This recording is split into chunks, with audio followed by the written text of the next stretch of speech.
இன்றைக்கு நேற்று இல்லை, என்றைக்குமே அதிமுக ஆட்சியில் இருந்தாலும் இல்லை என்றாலும் நம்மை தான் எப்படியாவது இந்த அதிமுகவை அழிக்க வேண்டும் என்று கங்கணம் கட்டி கொண்டு இருந்து கொண்டிருக்கிறார்கள் தமிழகத்திலே. இதிலே எதிரி திமுக மட்டுமில்ல, துரோகிகள் மட்டுமில்ல, நம்மோடு உறவாடி கொண்டிருக்கிறவர்களும் இதிலே இருக்கிறார்கள். அதில் தான் நம்ம ரொம்ப எதிரி நமக்கு யார் என்று தெரியும். திமுக, கருணாநிதி, ஸ்டாலின் நம்முடைய எதிரி, நம்முடைய துரோகி யார் என்று தெரியும். ஆனால் நம்மோடே உறவாடி நம்மை கெடுப்பவர்களிடம் தான் நாம் ஜாக்கிரதையாக இருக்க வேண்டும்.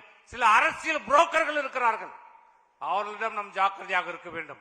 அவர்களை நாம் இனம் கண்டு கொள்ள வேண்டும். அப்படி இனங்கொண்ட காரணத்தால் தான் பல்வேறு சூழ்ச்சிகள், பல்வேறு சதி திட்டங்களை தீட்டினாலும் அதிகார பலம், ஆட்சி பலம், பணபலம் இத்தனையும் மீறி இத்தனையும் முறியடித்து இந்த ஆட்சியை, இந்த கட்சியை இன்றைக்கு நிலைநிறுத்தி அனைத்து இந்திய அண்ணா திராவிட முன்னேற்ற எவனாலும் எந்த கொம்பனாலும் ஆட்டவோ அசைக்கவோ முடியாது என்ற நிலைக்கு இன்னைக்கு நம்முடைய எடப்பாடியார் இன்னைக்கு கொண்டு வந்திருக்கிறார்.